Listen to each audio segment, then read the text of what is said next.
Hello everyone, আশা করি তোমরা সবাই ভালো আছো আর আমরাও এখানে খুব ভালো আছি। আমার আরও একটি নতুন ব্লগে তোমাদের সবাইকে ওয়েলকাম। আজকে আমি একটা ইলিশ মাছের রেসিপি নিয়ে তোমাদের সাথে দেখা করতে চলে এসেছি। আমি আজকে বাজার থেকে ইলিশ মাছ নিয়ে এসেছি। ইলিশ মাছটা সাইজ ছিল 1 কিলো। আর আমি ইলিশ মাছটা একটু মোটা মোটা করে কাটিয়েছি, মাথা ছাড়া 9 পিস হয়েছে।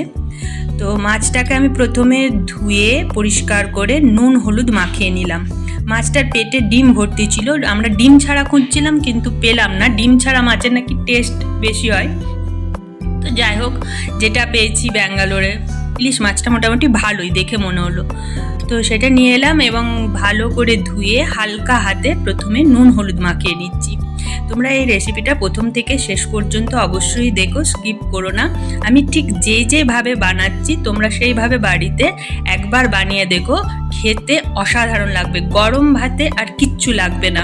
আর আমাকেও অবশ্যই কমেন্ট করে জানিও তোমাদের কেমন লাগলো আমার আজকের রেসিপিটা। তো যাই হোক, চলো আমি রেসিপিটাতে যাই। তো নুন হলুদ আমার মাখানো হয়ে গেছে। এবার আমি একটা মিক্সির বাটি নিয়ে নেব। মিক্সির বাটিতে নেব হলুদ সর্ষে, কালো সর্ষে সমান সমান। আমি এতে পোস্ত ব্যবহার করব না, অনেকেই পোস্ত ব্যবহার করে, আমি ব্যবহার করছি না। কারণ আমি মাছের যে গন্ধ আর স্বাদ দুটোই যাতে ঠিকঠাক থাকে, তার জন্য শুধু সর্ষে আর অল্প একটু নারকেল আর বেশ কয়েকটা কাঁচা লঙ্কা দিয়ে প্রথমে পেস্ট বানিয়ে নিলাম। এরপরে নিলাম একটা কড়াই। তোমাদের কাছে যদি টিফিন বক্স থাকে তো টিফিন বক্সে করো। আমার কাছে বড় টিফিন বক্স ছিল না, তাই বড় কড়াইটাতেই করছি। আর আমি পেস্টটা একটু ছেঁকে নিলাম। এই সর্ষে অনেকের পেটে যে পেট খারাপের প্রবলেম হয়, তো সেই জন্য আমি প্রথমে ছেঁকে নিলাম। ছেঁকে যে জলটা, সেটার মধ্যে এবার একে একে প্রথমে দেবো আমি টক দই। অল্প একটু টক দই ফেটিয়ে দিয়ে দেবো। তারপরে দেবো হলুদ গুঁড়ো আর দেবো ঝালের জন্য লাল লঙ্কার গুঁড়ো। তোমরা লঙ্কার গুঁড়ো নাও দিতে পারো, আমি দিয়েছি কারণ এখানে লঙ্কার ঝাল খুবই কম। অনেকগুলো লঙ্কা আমি বেটে দিয়েছি, তা সত্ত্বেও আমার মনে হয় না খুব একটা ঝাল হবে। আমি ঝালের জন্য একটু লঙ্কা গুঁড়ো দিলাম। এরপর ভালো করে মিশিয়ে নেবো আর দেবো নুন পরিমাণ মতো, আর অল্প সামান্য একটু চিনি দেবো যাতে সব কিছু বজায় থাকে। চিনি দিচ্ছি বলে আবার হেসো না যে খুব মিষ্টি হয়ে যাবে, একদমই না। আমি টক দই দিয়েছি তাই সামান্য একটু চিনি দিলাম। এরপরে ভালো করে তেল দিয়ে মিশিয়ে নেওয়ার পর ইলিশ মাছগুলো একে একে বসিয়ে আরও চেরা কাঁচা লঙ্কা দিয়ে ভালো করে মিশিয়ে নেব।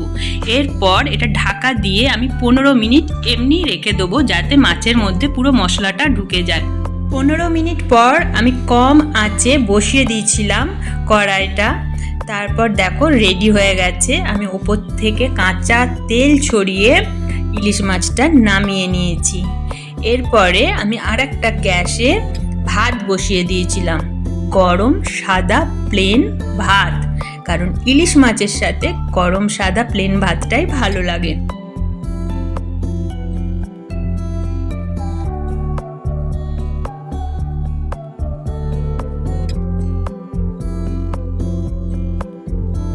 আমি ঠিক যেভাবে রেসিপিটা দেখিয়েছি প্রথম থেকে শেষ পর্যন্ত, সেটাই তোমরা ফলো করো, দেখবে খেতে অসাধারণ লাগবে। আমি বারবার বলছি একবার ট্রাই করো, তারপর আমাকে কমেন্ট করে জানিও তোমাদের কেমন লাগলো আমার আজকের রেসিপিটা।